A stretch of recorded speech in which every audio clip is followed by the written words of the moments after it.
Okay, I'd understand. It seems silly not to vote.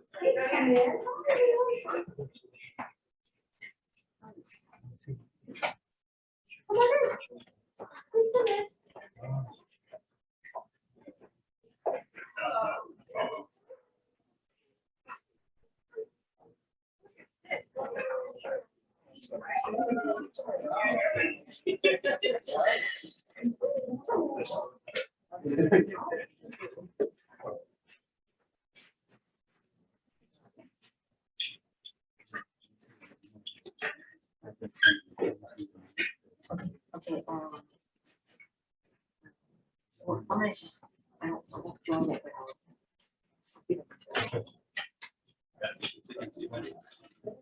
That's our group. Well, welcome officially, everybody. It is lovely to see you all here. It's lovely to see you guys here. It's lovely to see the cabinet here. It's lovely to be here. So thank you all for coming. Welcome again to our community, to our cabinet, to everybody visiting, and our volunteer board members as well. So it's nice to see you all. Good to do this in person. Of course, it's our first board meeting of the new school year, a new beginning for us all. We thought we were completely done with the pandemic, but still evidently some mask issues yet to be resolved. Hang in there, we'll get it. Tonight, we ask that you do wear a mask, you go in adherence to the LA Department of Public Health mandating a sticky mask if you are indoors and not vaccinated. So thank you for doing that. Appreciate that. It is our regular board meeting tonight. We will have two special presentations on facilities. Dr. Silver, our guest speaker, the CEO of Da Vinci, Dr. Matt Wonder, and we'll be hearing from you. Thank you very much. So I'd like to start with a motion to adopt the agenda, but with an amendment to recognize some of our new members, potentially of the Weisberg team, or who are changing position, assuming they are approved tonight. So that is, I'd like to go to our personnel items 11, 4, 7, 8, 10, and 11, and move them up before our right after our special presentations. If someone will make a motion before section 4. Oh. Thank you very much. Wendy? all in favor? Aye. All opposed? See each other, hear each other. Wow. Now we did like pledge allegiance. So, Dr. Carter, if you would. Very fast.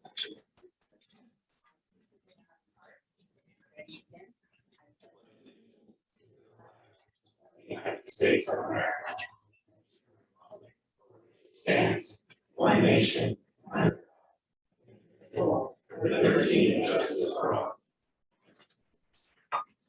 I will now turn to public comments. Before opening those comments, we do also, as we've done on Zoom for so long now, look to share your thoughts. And we have had one thought emerge, one theme emerge. This time was again concerned we're not wasting food and asking for an opt-out. Dr. Silver's as the school year begins for those parents who don't want their children to have to waste food, which we respect. Any public comments tonight? All right, well, hearing none. In our new format, we do ask that public comments be done in person, but if someone is not able to come to our meeting, for those of you watching remotely, please do send us your notes. We did receive such a one tonight, asking us to adhere to or to consider some of the Jewish American concerns about being recognized and respected for anti-Semitic concerns, and taking a resolution similar to that of the USD. We'll just receive this, we'll get this card as well. And at this point, we'll turn then to our first special presentation. Dr. Silver.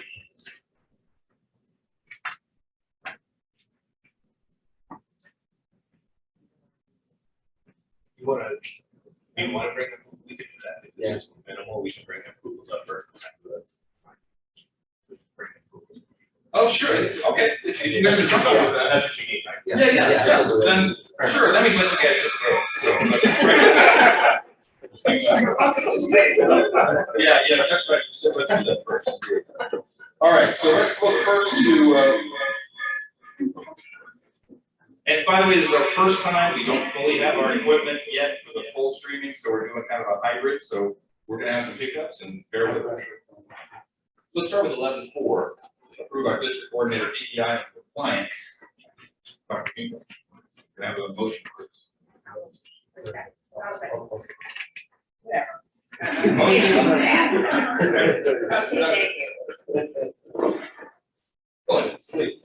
Comments, thoughts?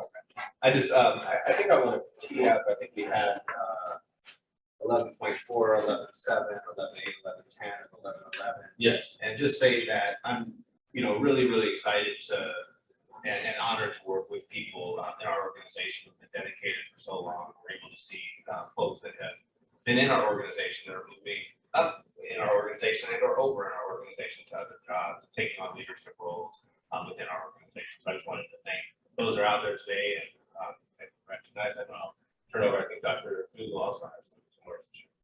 I do. I'd like to first call up Dr. Monique Ingram to the podium. Up to you. So Dr. Ingram started with Weisburn in 2019 as a counseling coordinator, and she's been instrumental in developing the care team here. Her whole child focus, both on students, on staff, and families, is amazing. And I've had the opportunity, a privileged opportunity, to work with her closely with the ACTS team, as she's really taken the lead with developing our diversity, equity, and inclusion before we have a position. And so we know that this new role is a perfect fit for her, and we're so glad that she has decided to stay with Weisburn and take on this position. So thank you so much.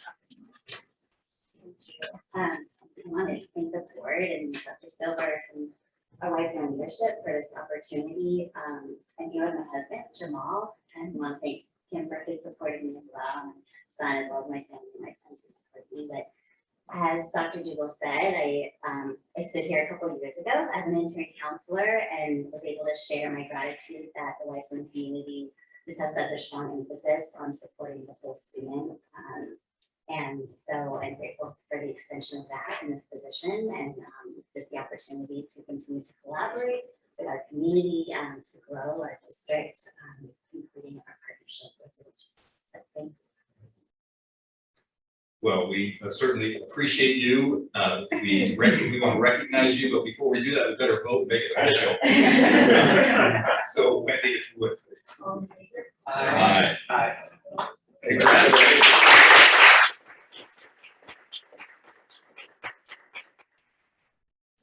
Would bring us the sunshine and great positivity. It's great to have you on our team. Thank you.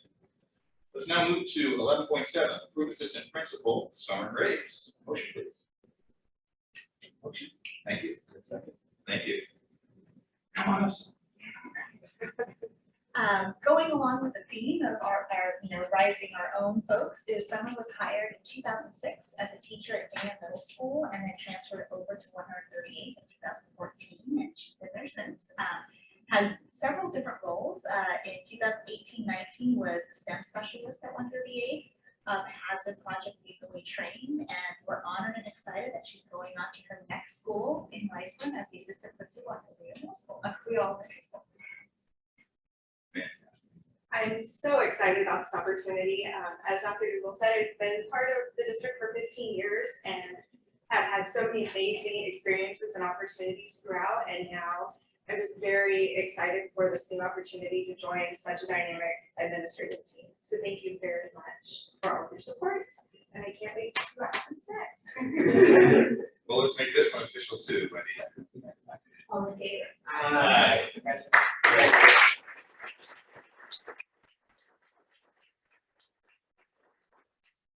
11.8, approve assistant principal Janae Jeffrey.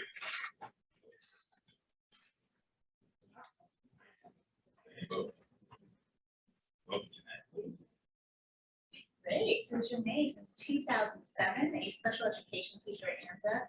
And in her interview, she said she's been on every committee at ANZA, and I can attest to that. Thinking about Janae is everything from the Writing Coalition to PBIS to Culture Night. If there's something going on in ANZA, Janae was there. And so we are very ready to welcome you as the new assistant principal at 138 School. Thanks, everyone. I appreciate this opportunity. I really want to say how I started because it just feels like home. Love the kids, the family, and the community. And I'm just excited for this new adventure. We're excited to have you in your new role. Thank you. Wendy, please. Favor? Aye.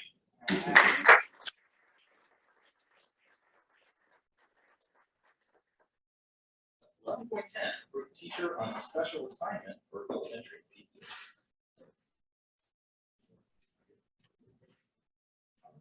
Motion, please. Thank you. Thank you. We're excited as we expand our elementary PE program, and so Lauren has been a teacher at Dana and is now going to be program for the elementary school with some instructional aids, so we're excited to have.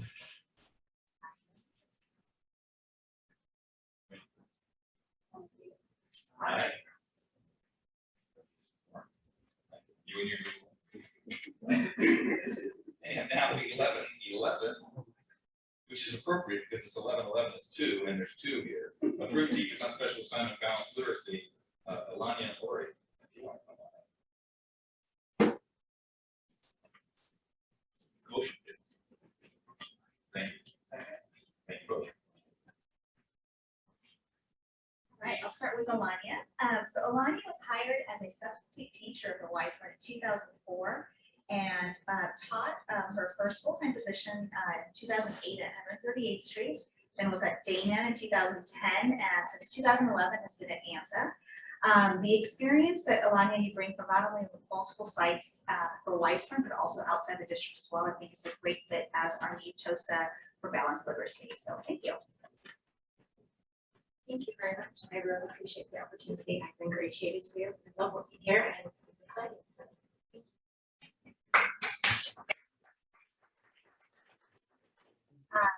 Lori, 2002, started at Cabrillo, has been there since, and in 2019 became the Coatson Fellow and has been there ever since.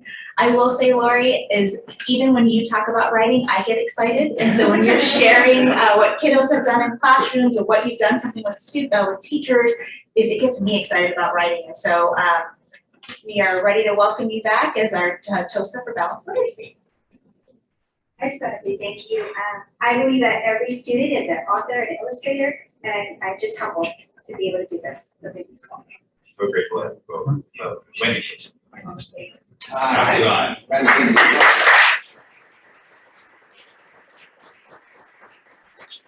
We do not have a board action. There is someone else in this room that did not just get the recognition that he deserves. So Mr. Cornett, if you would be so kind as to come on up. We approved his position to the AP at Dana, I believe, our last board meeting or one prior. Oh, in May. So you're an old hat now. Dr. Fisher, you have any comments? Yes, so Mr. Cornett was hired at Dana in 2010 as a math teacher and as a PE teacher, so we're glad he stayed on board. Started the Weisler CrossFit program, as well as helped to design the code, which I got to do a little tour of yesterday. Mr. Cornett's actually been the interim assistant principal during the pandemic, so it was great on-the-job training during a pandemic time to be an assistant principal. So we are glad and proud that you will remain as the Dana Dolphin assistant principal. So thank you. Thank you, board. Thank you, Kevin. Really grateful to have the opportunity last year to take the jump in administration. I figured there's no better time than a pandemic. Bring it on. Something to learn school leadership piece. But yeah, I'm a proud resident, proud parent, proud spouse here in Weisler. So like my peers have said before me, it's just awesome to have the opportunity to stay in Weisler and continue to grow and to work with you all. Thank you. Thank you.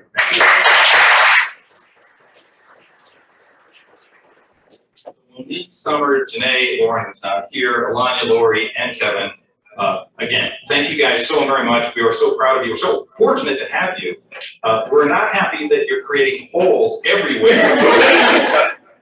But what a magic team we're bringing up to the group. So again, one more hand for all of you.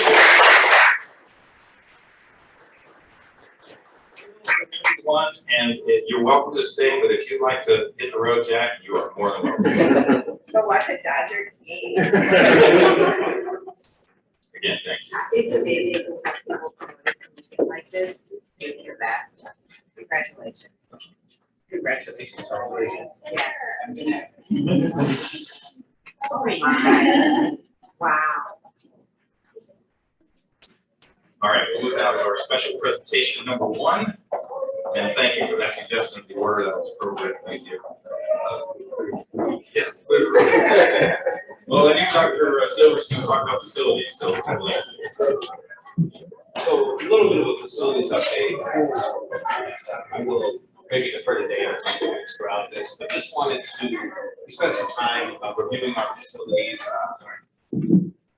facilities, to take a look at what work we can get done during the summer. So as you see here, just want to give a quick overview over some routine maintenance that we're going to do during the summer, and then we're going to give an overview / update on the demolition project of 135th.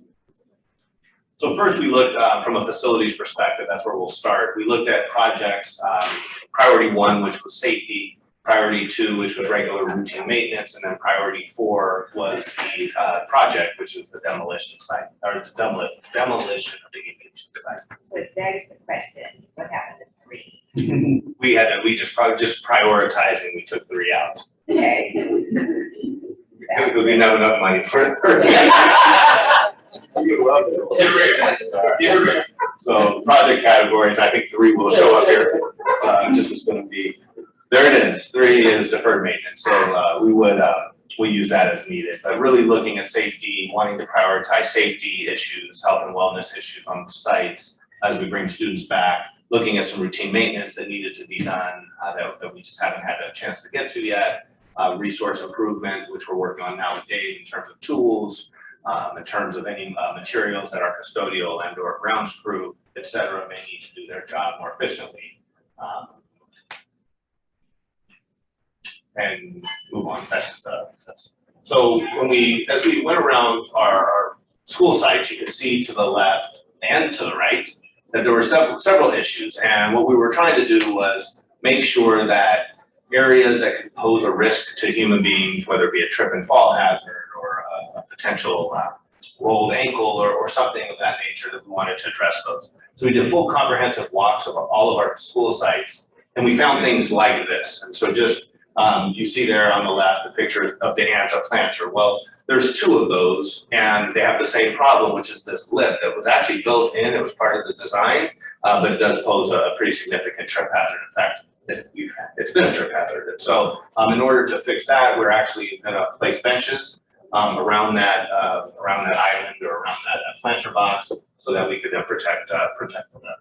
Then you look to the right, just to the next picture, and that's an issue at all of our 3 or 4 of our school sites, which is the tree choice that was used for these smaller parking lot planter boxes or planter areas just weren't meant to be in those planter boxes or those planter areas. And so you see the growth of the trees is causing cracked pavement, as well as you're seeing some areas where the trees just have died and they're empty now and you don't have a tree there. So it's just an empty hole, and you can only fill it with dirt so many times before the dirt and sand sinks, and it continues being a trip hazard. And so really our focus during this summer is going to be on correcting that, and it deals, and it's a larger process because as we go through it, these empty tree wells require us to plant trees, also to deal with irrigation issues, as well as the sinking pavement. We have to do some repairs on pavement.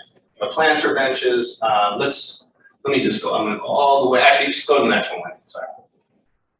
And so at Dana Middle School, if any of you have seen the planter boxes at Dana Middle School, they're non-existent. They're there. They exist, but there's no plants in them. And so we want to provide a nice, beautiful campus for our students, just a nice learning environment for our students. And there's a picture there of a tree that's not doing very well, and part of it has to do with the soil it's in and the irrigation. So part of this $46,000 is going to be to do a full-on irrigation study. Believe that there may be some pinching of the hoses that are actually delivering the irrigation or the water to these planter boxes. In this case, there's this tree which wasn't meant to be in this actual planter area. So we have selected an evergreen tree. It's that cedar ball natural trunk. Don't know exactly what it looks like, but it's a nice evergreen tree that will be along the front of all of our, and we'll make it uniform across all of our sites. So Take that tree. it was one of 2 options, and it was Julie. Just say trees shed and they do all sorts of weird stuff, so we know that trees are friendly, not just to the environment, but they don't have seed pods, so they're gonna be all over the place. They don't shed and cause all sorts of colorations on the sidewalk. So yes, Julie did mention that this was meant for school parking lots that they're around, so I can verify that is not, not something where we actually purchase one and put one in the ground. Thank you. Same in Cabrillo, these trees are just too large, breaking concrete, and then across actually, you can see, so you can't see it, but up in the upper right-hand corner, you see that some trees have just died.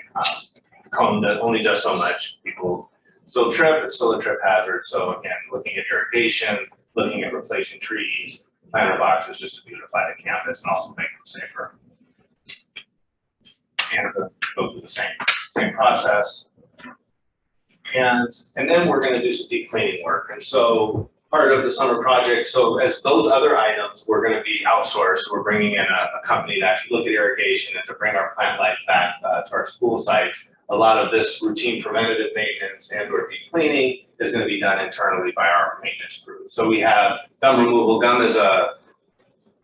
is not sold anywhere at Disneyland, and there's a reason for that. It really is a damaging substance. And so to get gum removed from flooring of any type, it's very difficult. So we do have quite a bit of work ahead of us to get gum removed this summer. We're working on that. Carpets and flooring, of course, need to be cleaned and washed. Carpet cleaned, floors are waxed. So that kids come back to the room. Pressure washing of all areas, lunch areas, pathways, walkways, playgrounds, etc. And then weeding, gutters, and garbage. There was a picture I thought, and if it doesn't come up, but literally the gutters have not been cleaned in several years, so we do want to do some heavy cleaning. And then we're also looking and investigating the screening. So we did have a facilities committee meeting in Nelson. I think it was either you or Israel that brought up that brought up the idea of putting the screen on top of the gutter as well. So we are looking at that too. So we don't have a cost and we haven't been able to identify a vendor yet, but we are looking at it. And then kitchen, we do have some grease issues in all of our kitchens where food has been prepared, and maybe we just need to do a little better job of deep cleaning those kitchens. So I'm going to do that. Then to the right, a little bit bigger project there. We have the cove repair. Maybe go to the right when the next slide. So I'm going to start in the middle. You see the Dana Middle School cove. These are just ideas. So you do see a gutter clean out. That top photo there actually is a gutter. So there's a tree or a bush that's growing in the gutter. So we have some work to do on our gutters. We have some just basic routine maintenance that we have to do on the playground equipment. You look to the right, you have Dana Cove, the cove repair. From the students, throwing the weighted balls against the wall, the barbells, we just need to do some work. So actually, in this process, we're going to do a plywood base across, they got 6 feet each, or 5 feet? 5 feet high. That will help protect that wall once they do a patch. So they're going to do a sheet metal repair and then plywood covering. And that's going to be an internal process or internal job from our maintenance team. And then to the right, you see 138th Street. This is an enclosure that just never, well, it's not an enclosure. It never existed, but we need to make it an enclosure. This is right in, well, it's to the, I guess it would be to the west of their playground, but it is within the playground area.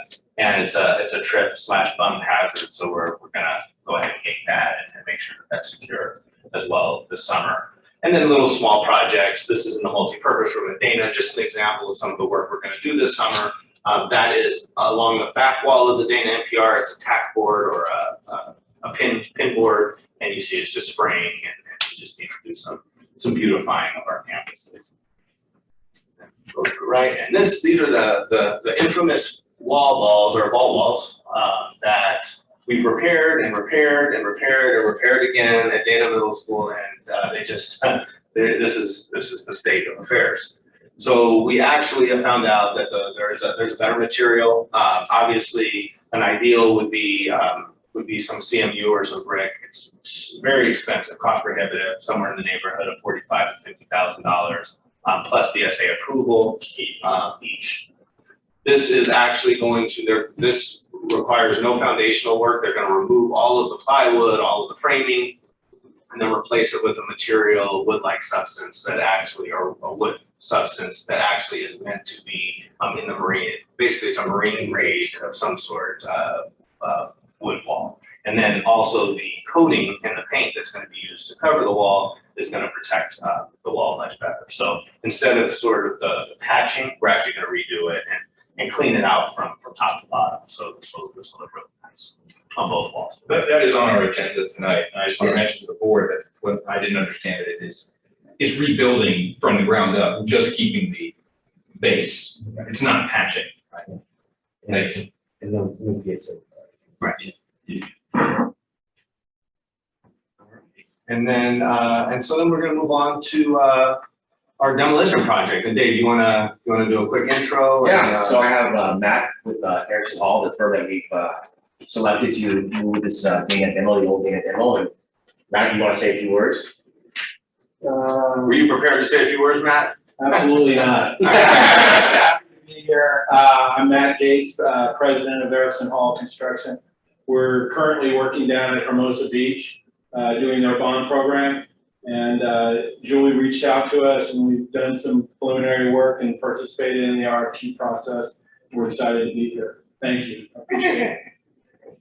So we did go through, again, the RFQ process. There were six responses. We went through an interview process, and I will say that we're very, very happy with Erickson Hall, their presentation. We're able to meet the team that's going to be supporting the district through the demolition process, which we felt was very important that we're able to see the folks that we would be working with and dealing with on a daily basis. So thank you for providing that for us. Again, timelines are not exact. I know that we may want to get into the abatement process sooner than on the schedule, so that we could really that would be a priority for us to have the abatement done prior to students returning to school. So we're looking at a completion date sooner than December 1, but we'll see where we get. So Matt promised us before December 1, right? No, I'm just kidding. We're pushing really hard.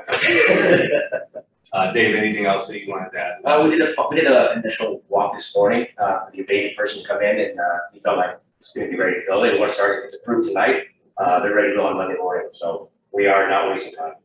Do we understand the sort of magnitude of the abatement that we're in for? There's quite a bit of abatement. It'll be all contained during the course of the work. So you'll see tents because of the requirements and regulations, or there'll be signs that asbestos, lead, but it'll all be under the watch of hygienists, industrial hygienists.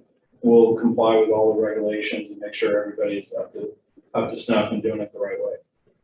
I'm sure there's quite a bit of There's a lot of work though. There's a lot of work there. material. These are 1920s built. Oh, yeah, we've all been there. Thank you. I'm sure it's. When does school start? August 31st. So the goal was to have abatement. We'll be well underway in abatement. We're gonna do it in phase to keep it away from the active sites and work towards the center so we can kind of create lay down areas to where we're not, driving trucks miles into the site. We'll be able to grab it and go type of thing. So it's a phased work process, but we're hoping to be well underway by the time the school starts. But there is a lot of work to do. So if I understand that, what I think I hear you're saying is that we have I think there's like 10 or 12 buildings on the site, I forget the number. But we would be abating and demoing one building, then abating and demoing the next? No, we'll be abating the first phase. You gotta abate first. So we'll abate the first 3 buildings, create a workspace, move the abatement team to the next 3 sets of buildings while we're demoing the first set of Okay, buildings. so it's not one-to-one, but Oh, no. there's groups. It's groups and we're identifying 3 phases, major phases of work. And then there's also a relocation of an existing IT trailer. We need to keep the systems up and running, and that's early on in phase 1 to make that happen and keep that up and running for when the kids come back. Is there some sort of protective wall, or the winds are westerlies, right? So the winds blow towards data. We'll have, the requirement is dust control is mandatory with AQMD. So we'll have fire hoses going. We're also going to create a dust control fence. And there's a certain area where the property line's real close to the new, principal's office. So that area will actually be sound walls to minimize, any noise transmitting over there. Management heard you correctly, I think the plan is when you begin abatement is to just start in areas that are closest to the active site, right? So, Yes, yeah, and the demo though is gonna be noisy, so that's why sound walls, regardless of when we're there, we're gonna have them up and running before we start the process. and I suspect you're using high level tiered equipment as well to kind of minimize sound as well. Absolutely. Good to have you guys on the board. Speak the construction language. A general comment, I mean, that this project, the demolition of this project has been a long time coming for all of us and I know of the community as well. So I wanted to, I know it's on the agenda, haven't done it yet, but in anticipation of a positive vote, I want to welcome you to the district. And really looking forward to working with you, and construction management is one of our fortes, so we're looking at really partnering with you for this project. Great, wonderful, looking Welcome to forward the to it. district in anticipation. Hopefully I'm not overstepping, but we're very much looking forward to this project. Fantastic. Thank you. Yeah, thank you. Dr. Silver. Thank you, Dave, as well. So we do have a total estimated cost of 1.85 million, 1.85 million. And we're gonna keep it there, right? We've done a lot of walks. Yeah, we've done a lot of walks. And I think we actually, you know, as I shared earlier with the team, we had several estimates and all fell right around this number. And was able to share it with the facilities team that met a couple last week. And I think Nelson, I don't know if you wanted to weigh in a little bit on the cost. And I know you mentioned that you thought this was a pretty good deal for what we're doing. It's a very good cost. Demolishing a building in a different district, and they don't have such a good cost, so just keep it at that. And you know, I think they presented a good approach, and I think the only thing that we wanted to have a conversation about was particularly that little parking lot down at the bottom that maybe you're going to mention right here, possibly considering keeping that at least up to that driveway deeper. But other than that, no, I think it's a good price, and I think that I had a chance also to review the schedule, and I think it's a good schedule. I think that initially we had a very aggressive schedule, and I think with the assistance Erickson Hall here, I think this is a more realistic schedule. So Nelson, I could add, though, I did walk that site, that parking lot. I would recommend that we pull it out. It's pretty banged up. Yeah. So I would, you know, you're seeing the concrete's buckling and so forth. And so I would that would be my recommendation. Certainly open to. Yeah, that's fine. Why don't we hold some of these further comments on this particular issue because it is an agenda item, so we'll come back to this. I hope you can stay with us until then. Oh, yeah. In the next step. Thank you. Wow, this picture's up here, though, I have a question. What is there after you're done? What's on the site? What's the surface of the site? It'll be soil. It'll be loader smooth with SWIP controls around the perimeter and a binder over the top that will keep the dust down. What's a binder, like what? It's like a spray. Lighting agent. It solidifies the soil to where it doesn't become dust and it won't blow away. And that has a lifespan of about 9 months. We may end up putting, and we'll have discussions with facilities, we may end up tying it to some sort of grass to, in case it ends up being longer than 9 months before you start the next phase of Because work. weeds are gonna grow there. It'll control the weeds, and with a grass or some sort of ground cover, it'll control the weeds for a good period of time. But there will be some maintenance. Again, we haven't gone into what the time frame is for the next phase of the work. We've got opportunities and options that we can provide to the district. Your Edison closet that feeds the site, We are gonna separate it from the rest of the building, so the Edison closet will still be there, and it'll be safed off. It gives you power that's already there, you're not having to pay new permits or new hookup fees for your next phase of work. It gives you some opportunity to do some Are you moving that closet? Now, you're gonna leave it there in place to where you're not having to pay Edison to pull wire and. Can you show that where it is on the site? There's a pointer right next to it. On the screen. That is entirely to technology. It is right back in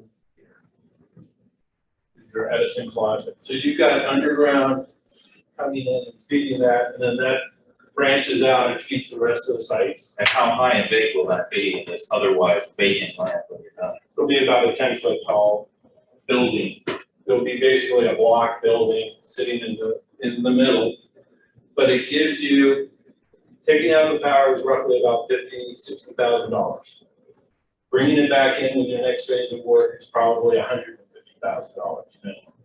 So leaving it there gives you opportunity to put, depending on if it's an athletic complex, if it's STEM classrooms, got power there already, it's already been permitted through Edison, and you can make your connection and go.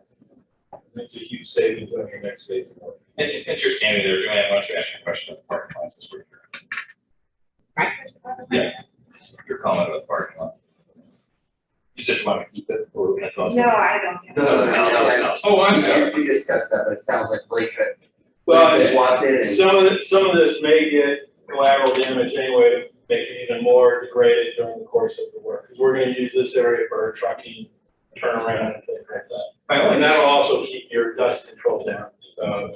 So it won't be blowing out. My only concern there is that is current Dana's rollover parking that is often used. Yeah, I think we're planning, because these are active, I think we're planning on keeping somewhere around here.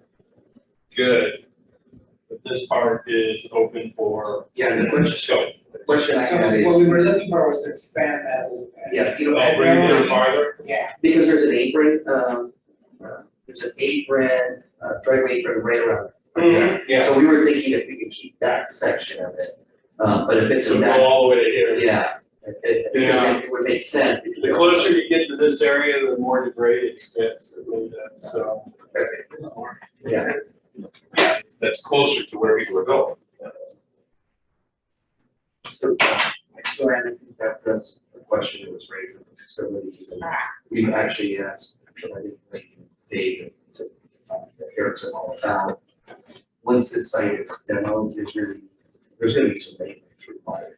Obviously, they're gonna do everything with the binding agent and so forth, but, you know, whether that's 6 months or 9 months, we're gonna have to do something. The only other comment I had is that I hope that, I don't know, in terms of how we isolated fencing, that the fencing at some point is gonna be left there for whether it's 6 months, a year, 2 years. Yeah. I wanna make sure it's, Will be driven. yeah. Yeah, no so stands. We don't have to worry about. We're actually gonna drive both phases. Okay. So we're gonna come out to the sidewalk line with our first set of fencing, do our work, and then as we finish up, we'll push it back and tighten it up. And both times we'll drive the fence posts, absolutely. So that electrical closet standing up probably 10 feet tall in the middle of an open field, It'll look like a utility building. okay? I just feel it's a target for kids and people who just don't know what it is. And it's probably not real safe for them to do anything with it. So how do we really, do we put a cage around it? What are we? Well, it's a block building.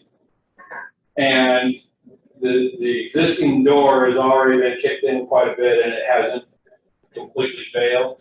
We've already talked about getting Edison out there to replace the door and do all that, because technically that's their property. I understand. But yeah, it'll be secured. I mean, we can put a second round of fence around it. Edison does have clearance requirements. We can maintain that. Sure. But, We'll have the space at that point. I mean, you'll have a lot of space. right now, that closet is not real obvious. True. True. And later it will be right there. And we will be left when all this is done with fencing with covering. Yes, green screen. Yes.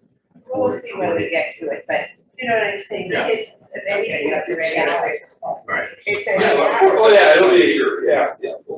It is only electrical? Yes. It currently is the main source of power for that whole site, with the exception of the maintenance and the active buildings on the south side. So Matt, just a quick question. I think I know the answer, but I just want to verify. When the other piece of this was moving, I believe it's this building here, right? This is that the one? Is that yours or is this yours? One of these two, right? Yeah, one of them, and it goes On there. right here, and then we suck the fence back. And where are you running the electrical? Is it coming from the maintenance? Yeah, it actually comes in off of this pole, the pole here. And it'll feed, it feeds, well, maintenance gets it from here, this building gets it from here. Right. Yeah. So we'll tie it in off their.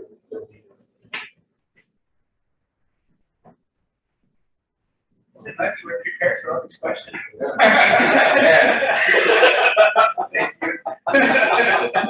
Wait till it's on the agenda, right? I think we got to leave this. Any other questions or comments for Matt? Thank you very much. Yeah, thank you. Appreciate that. When we're ahead of the game, so appreciate it. Go ahead. I'm not done. Thank you. That's it. All right. Well, from Dr. Silvers to Matt. Dr. Wonder, thank you for joining us. Thank you for coming tonight. Thank you. Welcome to have you here. CEO of Da Vinci School. I've come tonight just to express gratitude on a number of fronts. And this was a great introduction because many kids, including one who we met with yesterday, passed through the halls of Old Dana Middle School. And thank Israel for his belief in Rise High and us going to DC many moons ago. But I wanted to let everyone know, not that it really matters because Matt's going to demo it anyway, but Rise is out of that building. So we're completely out. Thank God.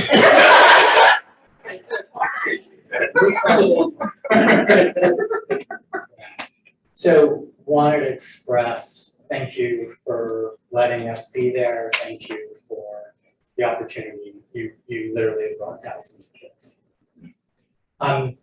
It's nice to be here and hit the reset button, just to be out of the pandemic and to be back on this beautiful campus. And I wanted to express and make sure everyone who's been involved in this project, like to be really clear about, for me to be clear about my thoughts about this campus. And I strongly believe that the Da Vinci board feels the same way.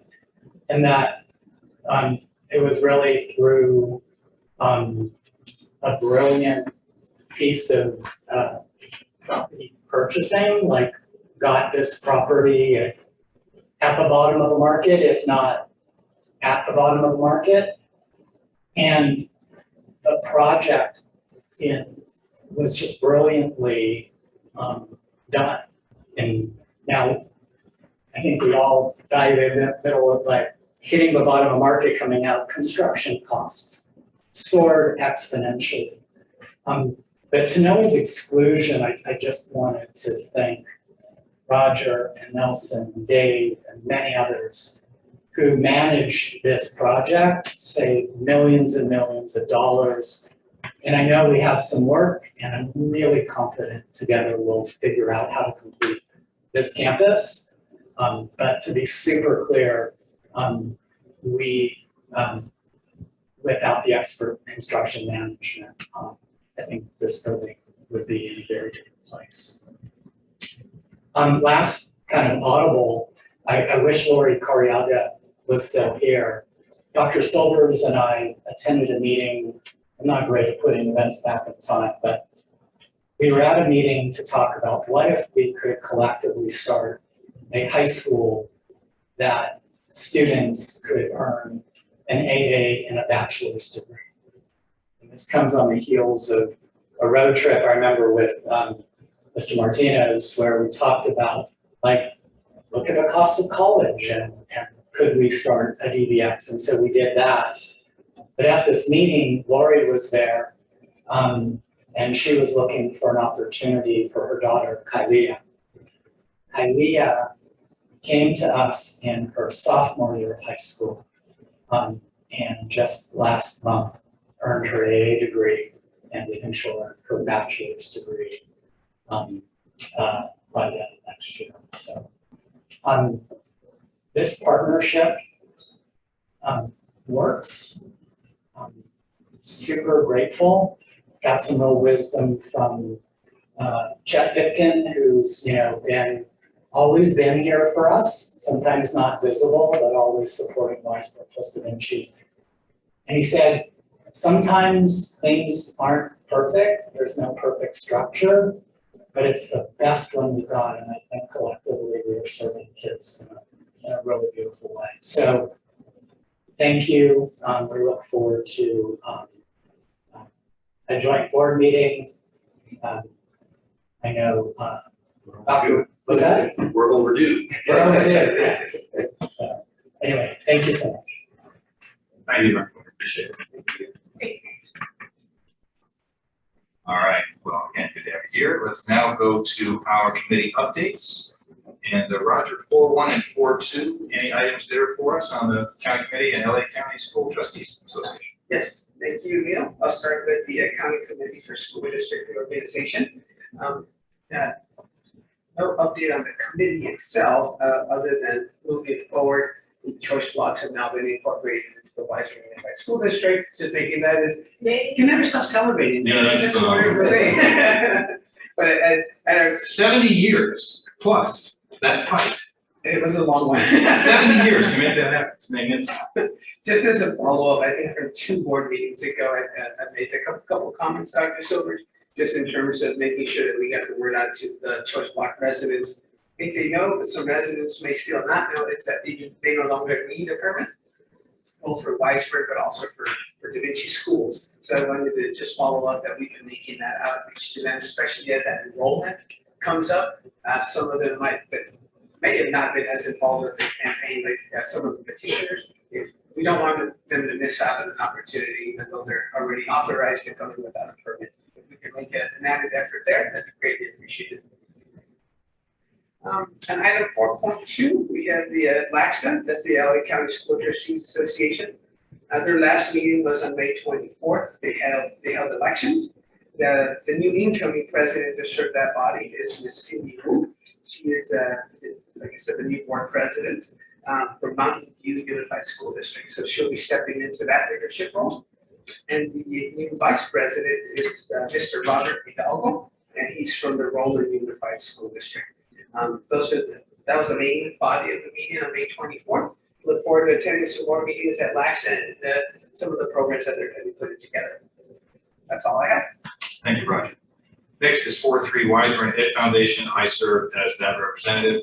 I had the privilege, truly, of sitting with them this weekend in their planning session for their street planning session here. These are all volunteers. They're wonderful people. They bring more than $100,000 to our district every year. They did some research on the history of the district of the Ed Foundation, found that it was officially chartered by legal documents in 1996, so they were in their 25th anniversary. So this is a big year for them, 25 years of the Ed Foundation. And if you are listening at home and want to get involved, they're great. We encourage you to reach out to them. The WSD Budget Committee. Dr. Silver, you talking about that? Dave, you wouldn't need to. I was just sitting here, I didn't miss a meeting, right? When did, we have one, we have I don't think we have it scheduled, but I can reach out to you with Okay, schedule. please. So now we're unpacking this, the governor signed the state budget, now we're unpacking it, and we'll share that out with you guys. Okay, great, thanks. The idea was, I think initially when we talked, was due in August, when we were able to, so we'll have them there soon. 4.5 Weisberg Facilities. Anything to update that hasn't been mentioned yet? I don't know if you have anything. They had a facilities committee last week, and Israel and I were prepared to provide a wonderful presentation with the Lake Solar Thunder, along with Matt. Sure. Thanks, And actually, you know, That was a short version.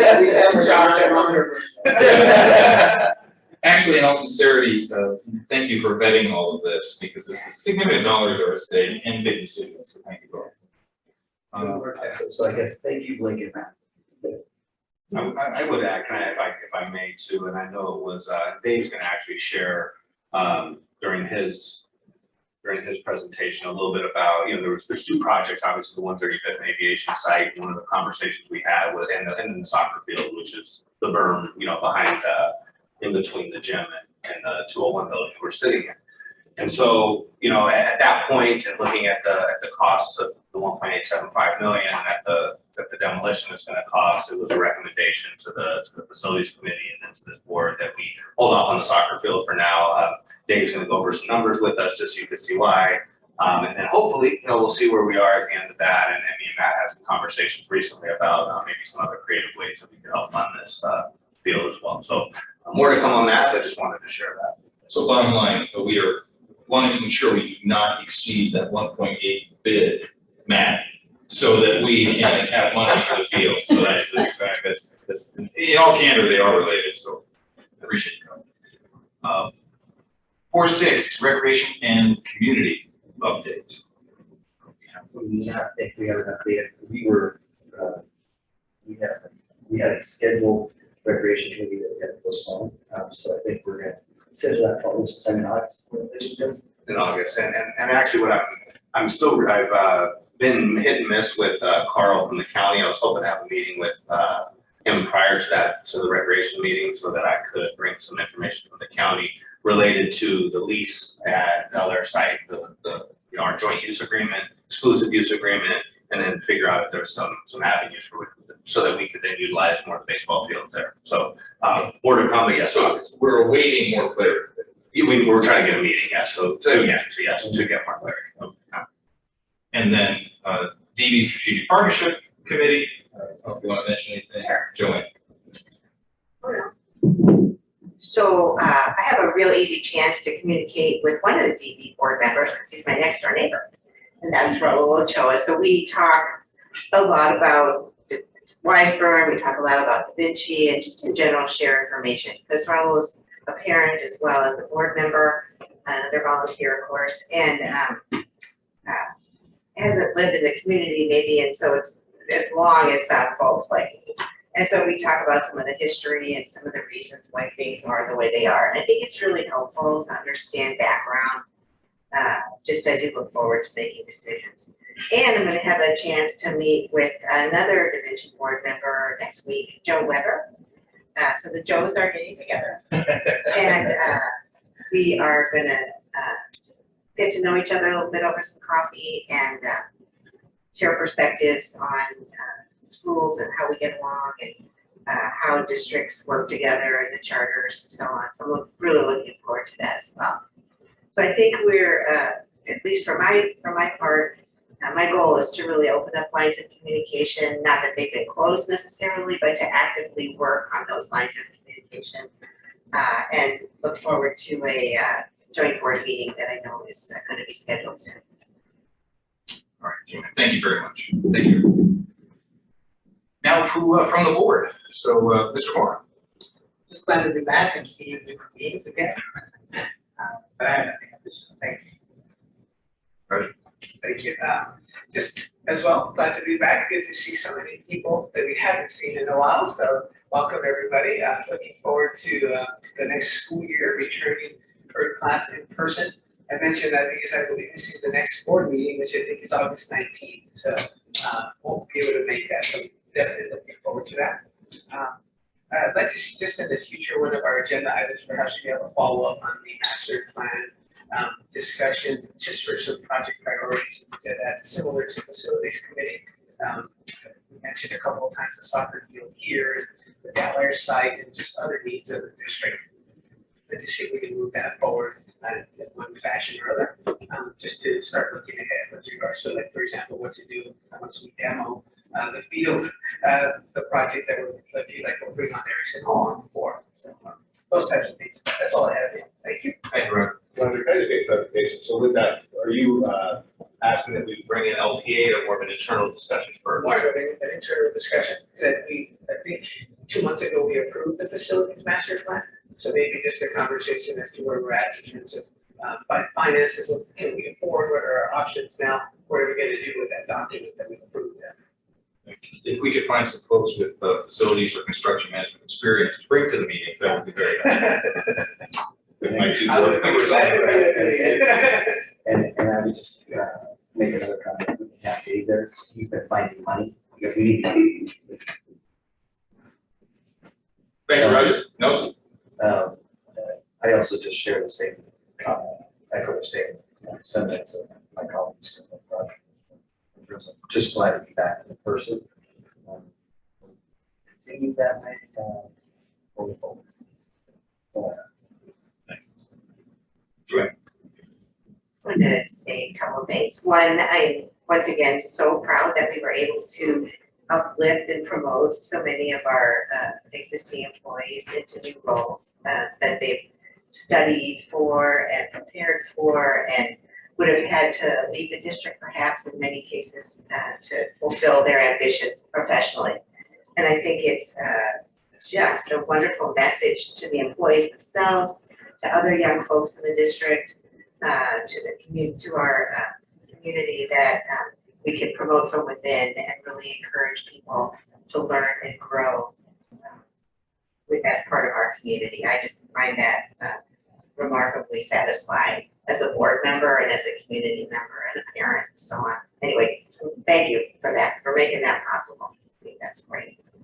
I can't believe we're really gonna demo Dana. It's the old Dana. It's just amazing. And it's gonna have to stop pestering me about when are we going to do that, because we have that trouble. So, and I don't know if his comments are still under the water fountain there. They have to see before we demo from that. Remember the cleanup that we did? That I'm sure Israel remembers that. Clayton wrote something under there, so we'll have to see if it's still there. And lastly, I'm really happy to see that we're doing such good maintenance on our existing buildings.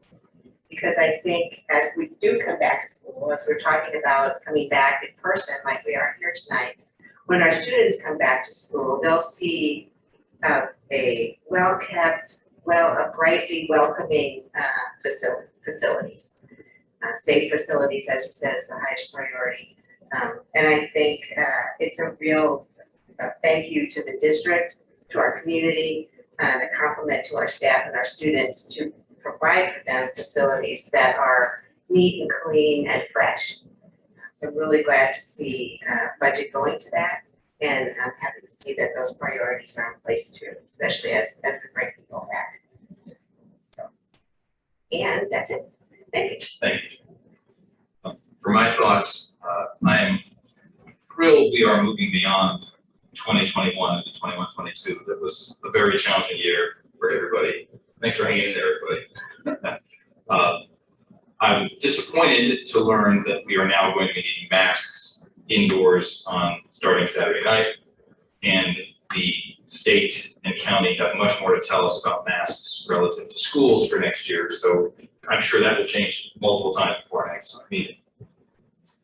However, with those challenges, they're not anything that we've dealt with. We've also learned we can deal with a lot.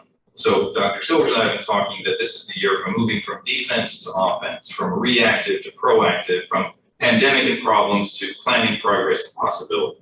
And I'm thrilled to see that for the first time, I think, in our history, Dr. Silvers, the cabinet, and many of the leadership that are here tonight engaged in a retreat to really unify, connect, work together to build plans for the future, even with weekly agendas in some cases. So thank you all for your good work. Thank you for your leadership, and excited that we're moving again, not from defense, but to offense and to possibility moving forward. So excited about that and looking forward. Those are my thoughts tonight. Let's now go to the cabinet. Dave, we'll start with you, our chief business official. Just a few items tonight. I think Dr. Goldman, you asked about the last time we looked into bond refinancing. Within the last year, we reached out to Piper Sandler and also Call Authority winners. And if you recall, we have 4 or 5 conditions that have to be met if we want to consider it. And I think 3 of the 4 weren't met. But if it's something you would like me to do, I can certainly reach out and see if it makes sense now. Just always wanting to see if there's a way we refinance this in this very low rate environment that may change to reduce costs to all of our residents and our businesses, right? Okay. Then I shared this construction fund balance sheet update. Give you guys all a copy. And this just shows us our resources available for construction projects. So you can see the different funds listed. Bottom line is about $2.9 million. And I think the recommendation, we talked about this at the facilities meeting, is that because of the unknowns with the demo at Dana, we want to just put a pause on the soccer field talk for now, discussions for now. We just don't know what's underneath the soil. We don't know what's underneath behind the walls. So I think it would just be prudent just to hold off on that until we get longer and farther deeper into the project. And then lastly, the lunch program. So we're averaging right now about 265 meals a day, mainly due to Right Schools and as well as our summer program. And I know we looked at it originally that we were going to pull back if it wasn't break even for the summer because we're hiring staff. And right now it's break even for the summer, so we're going to continue to issue those or provide those meals to our students. So. And that's because we have a terrific summer school participation. Yes. And they're not only summer school participation, but they're also feeding the other students in the community. So we're doing good things. Oh, great. Yeah, great. That's all I have. Thank you very much, Dave. Our Director of Psychological Services. That's right. Good evening, everyone. So as you may have noticed driving by the Del Air site, the preschool has been getting prepared to open. We had hoped to open on July 1st. There have been some delays with licensing, pandemic related. It's still the pandemic is the gift that keeps on giving. So unfortunately, we were not able to open. We're hopeful we're going to open Monday. We'll find out tomorrow. We plan to kind of start small and grow bigger. We're going to have just a small, and I want to say our families to that end have been amazing about just being so accommodating. And we've done tours with the families that are going to start in the summer. Karen did them in June, and she's had to, tell them we need to postpone the opening, and they have been completely understanding. I'm very grateful and appreciative to our families that have been willing to just be very flexible. So we plan to start with approximately 25 students in the summer. That's the number of people that are, interested in sending their children. I think people are wanting to have breaks and go off with families, all I can think of. And then for the fall, we're hoping when we open, our plan is that we've already got about approximately 130 students that are ready to participate in the fall program. So it's going to be a big program. We approved the equipment for purchase, and I know everything's delayed with, that's part of our economy's problems right now. Do we know the timing on installation? I think sometime in October that we're looking at, and of course that's going to be a big project with the drilling down deep and then the rubber mat that we'll put down and everything. In the interim, we have purchased some of those little houses and things that children can go into and other equipment that they can use outside on the yard for playing outside. We've got a nice lawn area that we're able to access, and we've set up some other alternatives in the interim. Thank you. Our Assistant of Human Resources, Dr. Duke. Hi, Sherry. All right, to go along with Mr. Wilson's lunch program piece, summer program, I'm here to give an update actually about Right at School. So ANZA is hosting the summer program, and they have over 200 campers daily on site. And they have both a morning program, an afternoon program, and a full day program. So if anyone has time, go out and see it. It's actually really fun. They have these themed days. So there's a pirate day, and every Thursday is water play day. So if you want to join the fun, welcome to bring your babies. This week was like a jungle fun week, and so they did animal yoga, they did virtual field trips to the zoo. Obviously, they're not taking their own field trips right now, but hopefully next summer they'll be able to do look at programming for that. Next week, if anyone are Star Wars fans, it's the interstellar voyage the students will be taking. So every day they do different projects, and have some time outside to play as well. So just once again, right at school update, their fall enrollment has also started. And so if there are parents that are still interested, there are some limited signups left at each of the sites. And so I would encourage any parents that are still interested to look into the program before care and after school care. And at this point, we're able to meet, we will be able to meet all requests from that. Yes, every request, every parent that has wanted to enroll their child has been accepted into the program. So it's great news for our community as the program grows. Thanks, Nancy. All right, our Assistant Sup of Education Services, Margaret. Good evening. I wanted to give an enrollment update tonight to the school board. As of today, we have 2,437 students registered TK through 8, with a total of just 35 seats open, spread out across grade levels. In our district, we're on track to be at full enrollment in August. Historically, we do take in quite a few in August, so we're expecting full enrollment. So all good news, and everything's online, also translated in Spanish. So we put quite a bit of time into this, and we're really proud of that effort. Technology return update. We've sent out just about 2,000 Chromebooks. I remind you about that, and we've taken back all but 114 devices, which is big work. And our IT team has been working hard to reload those Chrome cards and get everything cleaned up and in good order. We're finding that we have about just under 600 Chromebooks that are no longer functional. And I want to point out that this is based on cracked hinges and some keyboard key popping issues. But these are typically our older Chromebooks. They're 5 to 6 or 7 years old. So we were expecting that kind of breakage.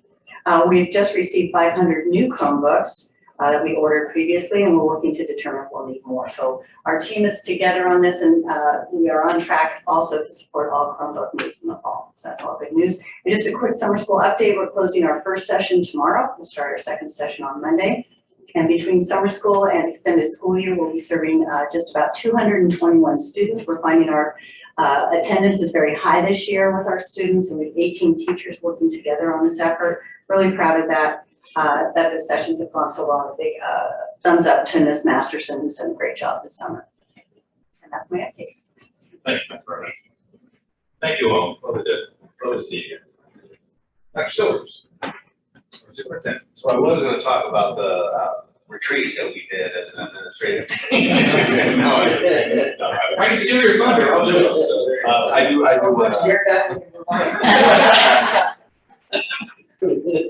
No, I just want to thank the team for coming together. We had nearly 27, about 30 people, 30 of our leadership team, and the Talking Teaching Network, Bill Saunders and Dave Marcelletti, who helped put together and helped us facilitate. We're calling the first annual. I don't know if it's never been done in the time that I've been here, but really giving us an opportunity for sort of cell phones off, type email off, to really plan for the future, to plan for next year, and to really get into the weeds of what next year would look like if we look at CGI practices, if we look at workshop and lab schools, and if we look at how do we leverage our leadership so that there's a time and a place for them to do work, and for teachers to have a time and place to collaborate as well.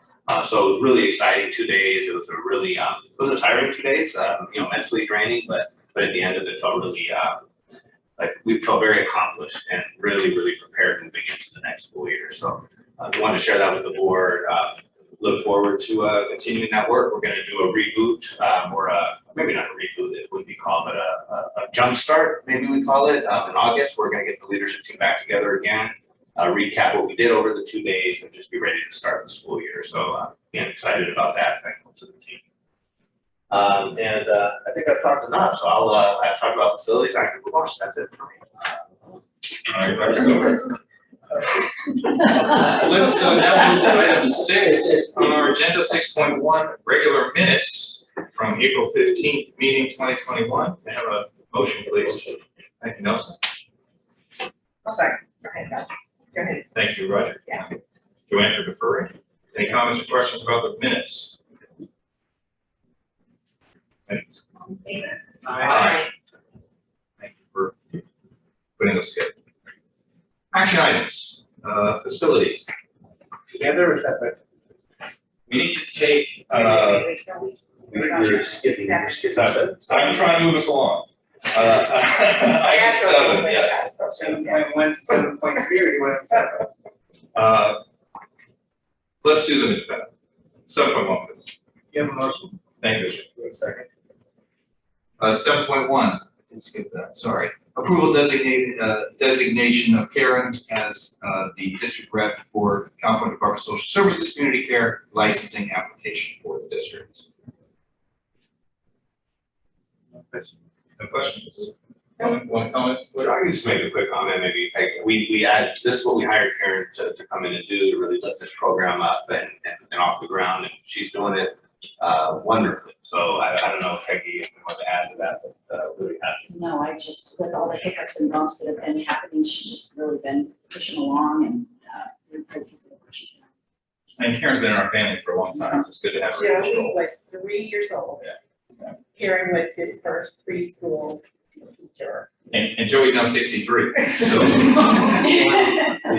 Not quite. Not quite. But she was Joey's first, How old is Joey? Joey's 29. Unbelievable, but true. He's getting older, but I'm not. That's right. That's right. So anyway, she's great. She was great then, she's great now, and I'm really happy that she's in our district. Yeah. Terrific. Yeah. And congratulations to Joey on his recent wedding. Yes, Joey just got married, yay. So let's take this one to a vote, please. All in favor? Aye. This is why I wanted to separate them. Item 7.2, approved license agreement between Wiseburn Unified School District, WSD, and the Da Vinci Schools BV for the Connect facilities usage. That motion, please. Motion to approve. Give a second. Comments here? Make comment. This has been probably a long time coming to approve this, and I just want to say that, I mean, from a liability standpoint, I'll start kind of with the district side. From a liability standpoint, it's important that we have this in place. But at the same time, I also really appreciate the opportunity to support students, the Connect students that are there, and certainly I'm appreciative of the compromise and conversations that Matt and I had made throughout this process of getting this document together. So, thank you. All right, and for me, the coterminous timeline makes a difference, and that really helps, so appreciate that. Such a good word. Yeah, it is great work, it's great. I think we're all, Roger, anything? All right, no further comments? Yeah, I think we're good. Let's take a look. All in favor? Aye. Great program, happy to see you here. Yeah. Thank you. Now go to item 8. I want to be 7.3. Boy, I just don't want to do 7.2. 7.3, includes clinical practice agreement with Cal State Northridge. Motion, please. Thank you. Second. Thank you, Roger. This is yet again another one of the deals we do regularly. Oh, yeah, this has been forever. Yeah. Really well, yeah. I don't assume there's questions here. Many please. All in favor? Aye. We can go to 8 now. I would love the motion 8.1 to 8.6. Let's do it. Then why don't we hold out to 8? Well, how about 8.5? Yeah. We'll hold 8.6 out. Right. That was your idea. So 8.185. Second. Is your motion? Is your motion, need a Give a second? second, give a second. Thank you. 8.185. Comments? Pretty sure. Just make sure those trees are the right trees. I will. Don't want to do that again. Wendy, please. All in favor? Aye. Make them synthetic so they don't bleed. The palm trees across the street from my house are dead. Just one question in terms of, we just approved the suppliers of work at Anza, Cabrillo, and Dana. Was there a review for 138th Street? There was. Was there any needs there? They're not yet. Gutter cleaning and more routine, but they just don't have the large number of planters and trees out there. They have the palms, so we're gonna do some tree trimming, and some sort of aesthetic work, but nothing as significant as the other schools. And when we put benches in front of the other areas, we're gonna be sure they're bolted down. Yes, they are both. Yes, they will be both. And you need the anti-speed boards too. Yeah. Okay. The little clips that you put on the benches. Yeah. And for those of you watching, listening, that was we just approved much of what Dr. Silvers presented in his facilities presentation earlier. 8.6, approved contract for construction management services. And Eric's. Yes. Yeah. 8.6, approved contract for construction management services with Erickson Hall for demolition of old data school. 8.6, need a motion, please. Thank you both. I'm trying to do work. I just have to make a comment on that. Thank you for participating in the presentation and answering some of those questions, and just thank you for being here. I had a question, Joanne, I don't know if you want to, the short question you mentioned earlier. About The total. the total and so on. Well, it was a little confusing because the contract that we're approving is for your services, for the Correct. construction management, demolition management services. And so we're not actually approving a budget for the demolition itself. No, we provided a budget in our interview for when we walked the site and talked with trade contractors. Like 1.6 million to do the work with our construction management fee. The total budget that we're targeting is 1.74 So, or 1.8. excuse me. Oh, yeah, 1.8. so we don't, as a board, actually approve the individual bids or contracts. You will. We will. You will. So first step, once I'm approved to do the work, we will have our abatement consultant create the survey and the specifications for the contractors to bid on. We'll solicit bids, public bid opening, we'll bring the lowest responsible bidder and with our recommendation to the board for approval, and then we'll start the work. So you'll see all the numbers and how it shook out. So we're anticipating doing that in August. Right, and so my concern about the fact that we don't have another board meeting until like August 19th is the schedule that we saw earlier, Yes, right? So how do we make sure that we get, so I this, mean, right, but you know my question. right, so the schedule that was shown was what we had put into our RFP proposal, Erickson Hall in a vacuum. Certain districts have a 3-week lead time for board agenda items, and we had incorporated that into our schedule. In talking with Dr. Silvers at the interview, you've got a shorter time frame for agenda items, so we can squeeze that down, and now we're targeting the August board meeting.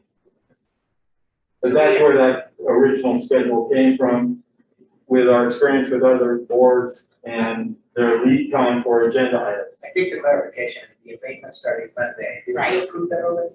No, that's the consultant to do the survey, Okay, survey. and he is part of my contract with Part of your approval. fees. Understood, thank you. So what's the first bid?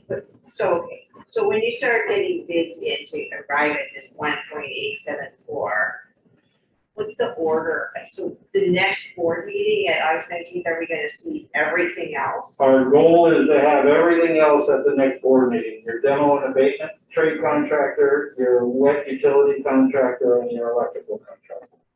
We're anticipating three trade packages to do this work.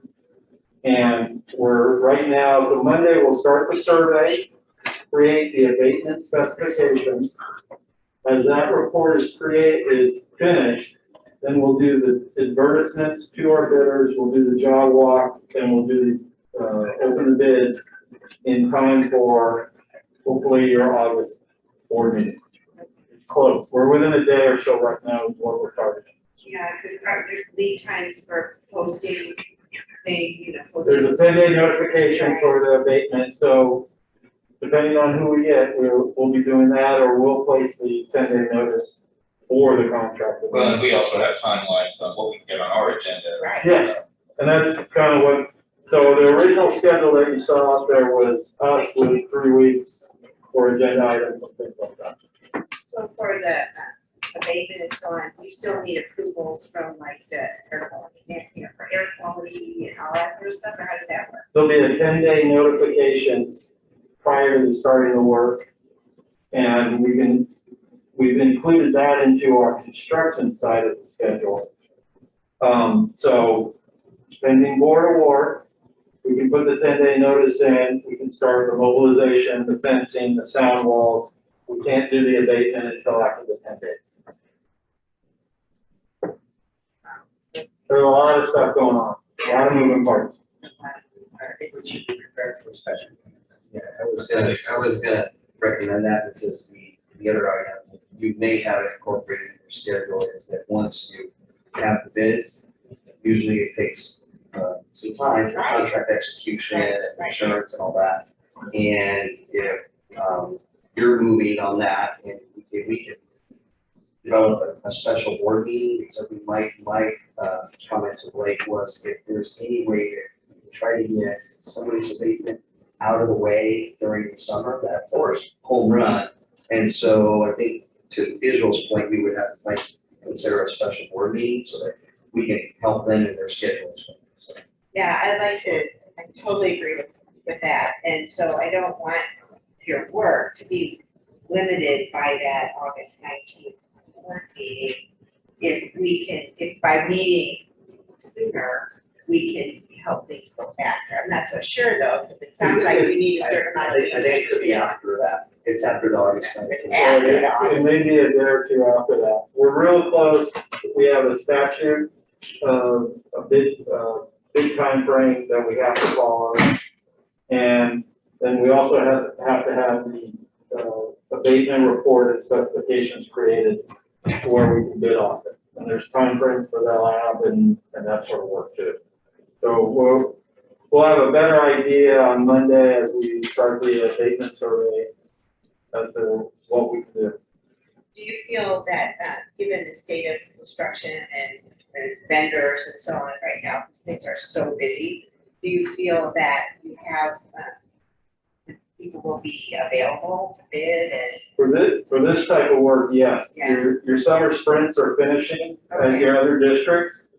Demolition and abatement are always the first guys that go in the summer. Right. So they're winding down and they're beginning to look at fall, late summer and fall starts for their crews as they're coming off of their summer sprint work. It might actually be a good time. For this type of work, yes. Yeah. For this type of work, yes. Thank you. The discomfort I had, or just lack of knowledge here, maybe for you guys here too, is that we're approving your services to get the bids. What we're not approving is what those bids are, and we're hoping they come in as they were estimated. Correct. That feels very uncomfortable to me because we're hoping. What has your experience been, and you guys can come in here too, as to the potential variability in that? Are we looking at what's the delta of what it could be? It's crazy out there right now. These aren't just our numbers. We actually brought some trade partners in. That's one of the things that we do as a builder as well as a construction manager.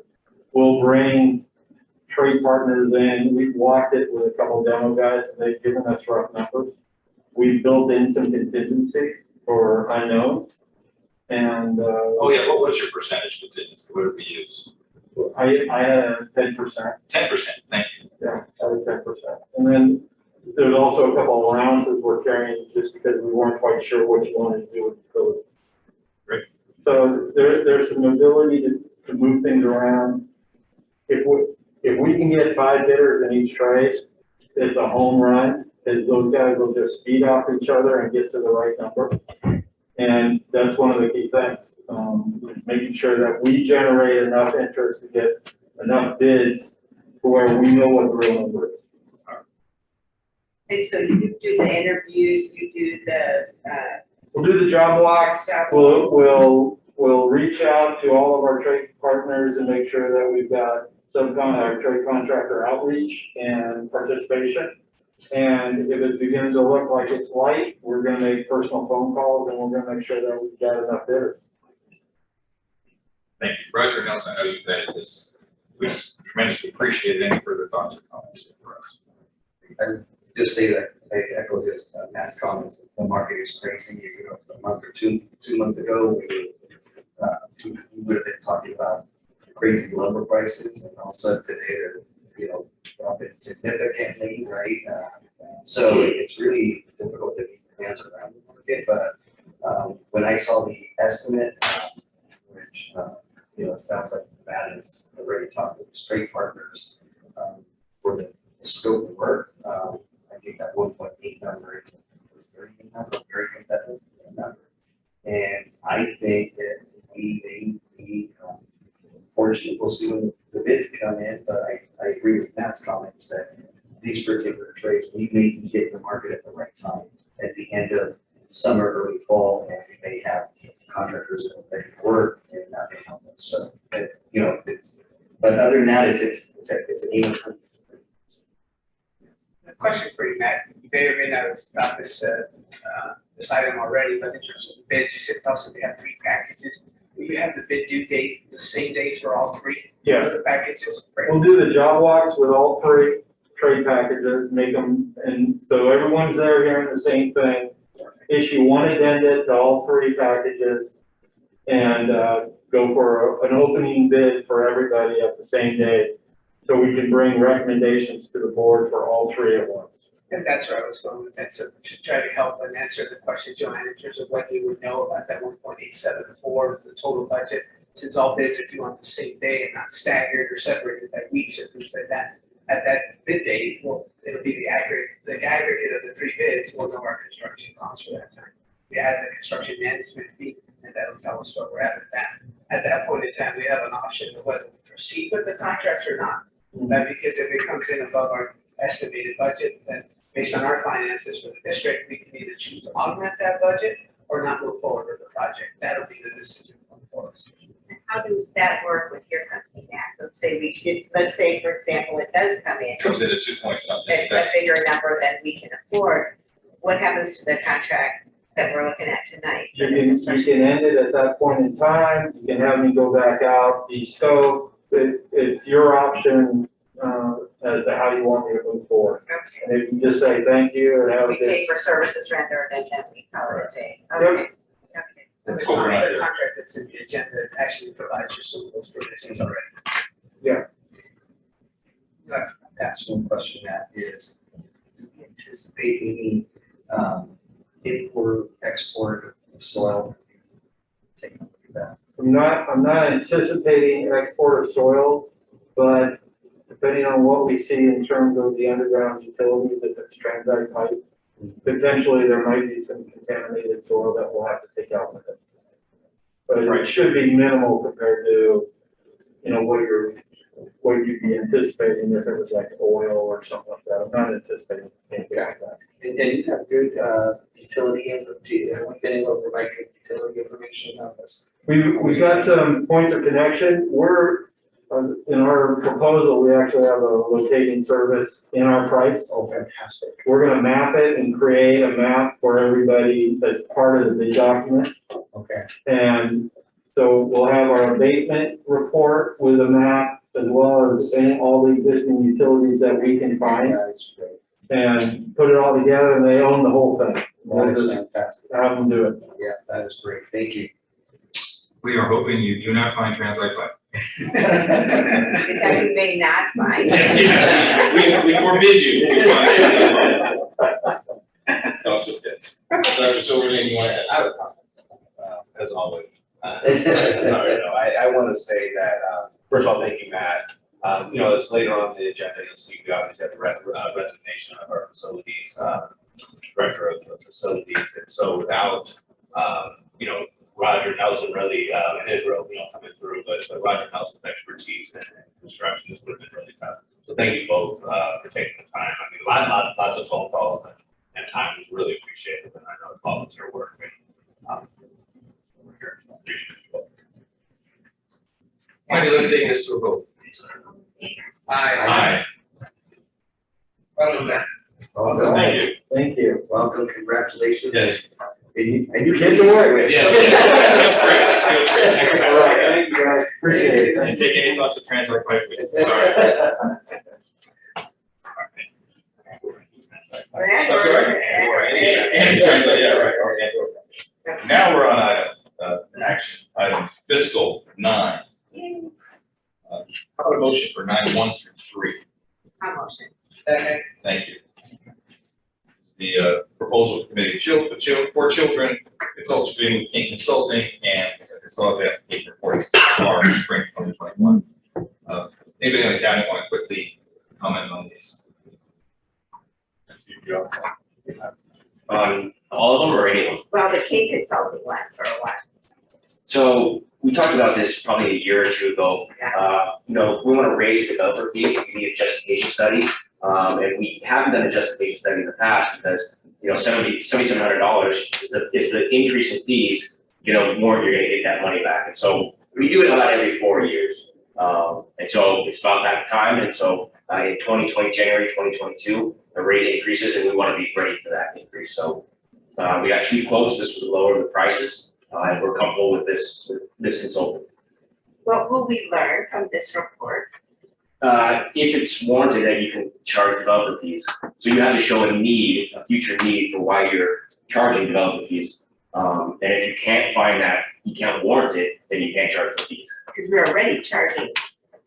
Oh, yeah, Yeah, it's just can we raise them, which would have had a material impact on our current revenue this month, versus this month. Right. I also believe in this, that as a secondary benefit potential of this study, we're getting a projection for the next decade of students population, is that not correct? Correct. Which would be interesting to see. Okay, thank you. Anything else? Any other questions, anyone? Yeah. All right. Wendy? All in favor? Aye. If I can interrupt real quick, like for the teacher, this is not urgent anyway. Like a better understanding of resident kids versus permits for this coming year. Maybe 1 or 2 months. As to percentages? I feel is that there's a lot more small children in the neighborhood and I want to see if that's justified by the enrollment is. Maybe a breakout by grade or at least elementary or High school. We would be interested in to start making percentages at preschool. Yeah. Yeah, Let's see how that important relates. feeder. Move to 9.4 and 9.5 together, a motion for, both of these are computer issues. You have a motion? Thank you. I'll second. Thank you both. Eileen, you mentioned this, we did talk about the teacher laptops, I don't get turn to you for that. Yeah, we looked at, of course, several and narrowed down to using the advice of our tech mentors. We had Amy Blocks in particular and Shannon Tucker take a closer look along with the IT team. And based on the needs of the teachers, we went to the principals, we narrowed it to the principals, and then took it to the staff rooms for teachers to have hands-on, take a look for a little bit, just a couple of days. We had a short timeline during the morning time. We felt that this choice had sufficient speed. We had what the teachers were asking for. They want something quicker and they want something stronger that goes beyond the basic computer. So we thought this was a good fit and we're looking forward to bringing these in. It will take time to get them. So in the meantime, we're going to continue with the laptops that we have. Once these arrive, we can send back the old laptops as they are. We're going to keep a few. We can purchase for $130 a piece. We can keep, I think, about 20 on hand. Should we need them for substitute teachers and things like that? These are Windows laptops. They're HP Chromebooks. They are. So we looked at Lenovo as well. Yeah. So they're all compatible across the Chromebooks that we're buying. You say these numbers? We're leasing, what you're looking at is we put both in there for a comparison for you. I felt we are going to lease, this is a 3-year lease. We felt this was a better approach. We are in our 4th year with our existing and they're breaking down slow. We want to stay up on the latest technology. Our teachers aren't. I want to make sure we're not confusing. You're not talking about the Chromebooks right now. You're talking about the teacher laptops. Yeah. Teacher laptops. So So now automatically every 3 years I've ever replaced. That's what we've been doing. yeah, and the price is comparable. Okay. Thank you, Juan. Yeah, it's a lot of work. Yeah, bravo. And thank you for being here tonight. Yeah. Wendy, please. All in favor? Aye. All right, we are now on 9.6, ratify for miscellaneous receipts and purchase orders for the current and next year. A second. Thank you both. I have my questions answered from Dr. Silvers. Thank you. Aye. Consent items, I believe we can take these all, so I'm going to so inclined, I think so. Make a motion. 10.1 through 10.23. Thank you for whoever put this together. Yes. a lot of work. Thank you, Silka, for doing that. Yeah. So we have a motion, do we have a second? Or you did, great. Questions or comments on any of these items?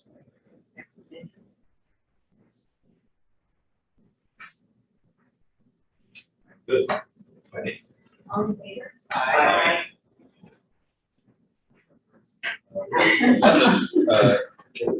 We can take just after we'll omit 4, 7, 8, 10, and 11.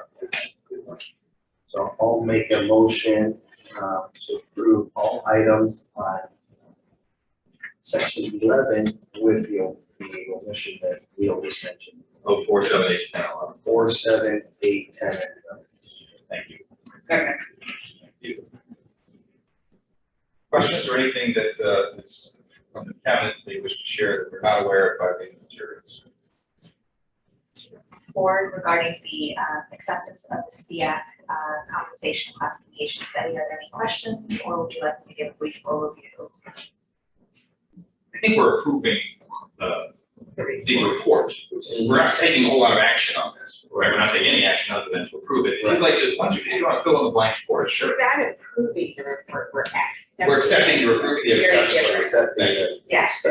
It will allow, the acceptance of the report now allows us to kind of move forward with some of the recommendations to do further research, so just go to phase 2 of the study. And phase 2 will involve the creation of the new contract, the new job descriptions. Correct. Started the research on that. So just as a question then, are you, as we are asked to accept the report, do you find any discrepancies in it or any items that should concern us? No, actually, it was very well done, well thought out report. I've reviewed it with CSCA leadership and the chapter president. And they are also understanding the acceptance of the report and would like to see us moving forward with the job descriptions and revising some of them, and also the creation potentially of additional job descriptions.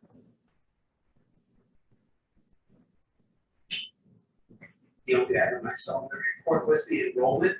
In the report listed Weisman is 4,500 students, which is not, It's including Da Vinci. it's including Da Vinci, so the comparisons in the district may seem a little bit off in terms of how close that would be, because we don't have them.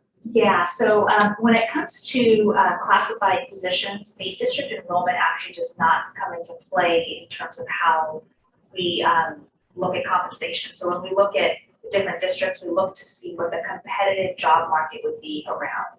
For example, though, for a principal, the size of the school, right, the enrollment of that school would make a difference. If it was a 400 student school versus a high school that had 4,000 students, right? And so in this case, although they did list the entire unified population with Da Vinci, that it wasn't taken into account when they actually do the study.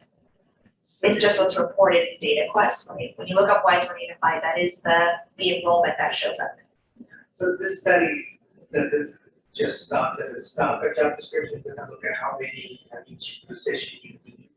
No, so this is not a study on staffing. It was a study for, yeah, exactly. One other thing Kelly cited caught my eye, and that was the wellness benefits, which I know we've had some conversation in the past, but it did look like you were at the bottom end comparatively.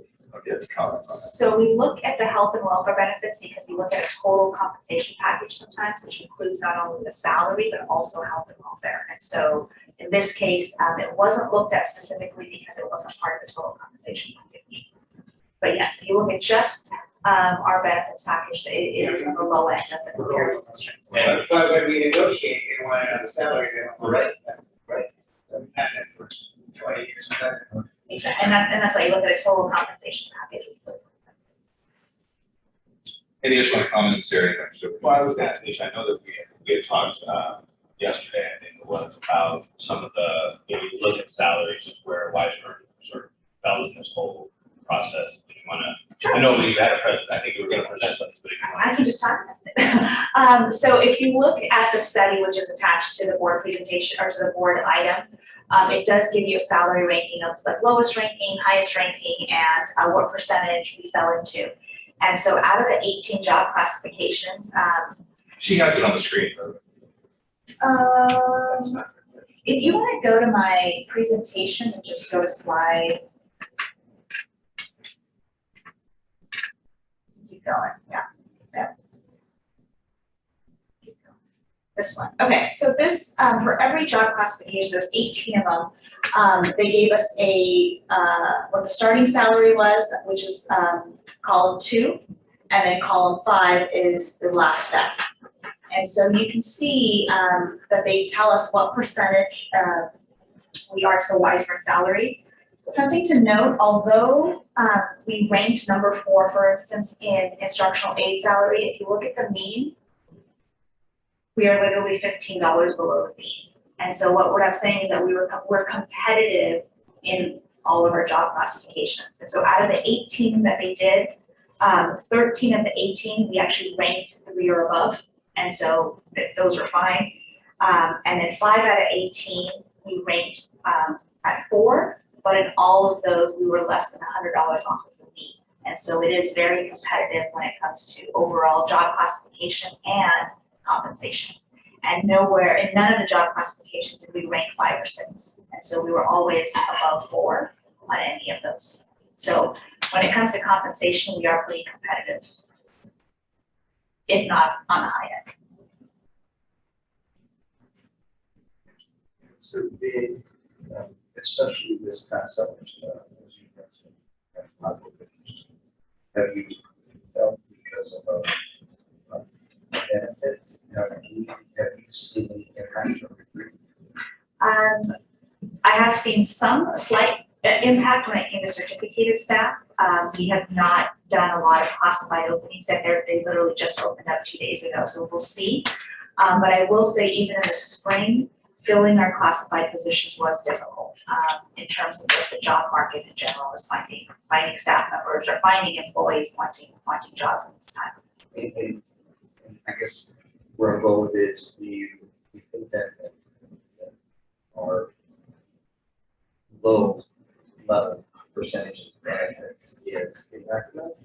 I think we should probably take a look, similar to a compensation study, is we can look at a third party or someone like SEAC to also look at our health and welfare, take a closer look at just health and welfare. We may want to consider that, because we always know about it, as Israel says, but at some point, if that impacts us, Yeah, I'd like to know if our package is competitive. Yeah. I think the whole thing has to be considered. Right. The next negotiation needs to be. But we should have that prior to.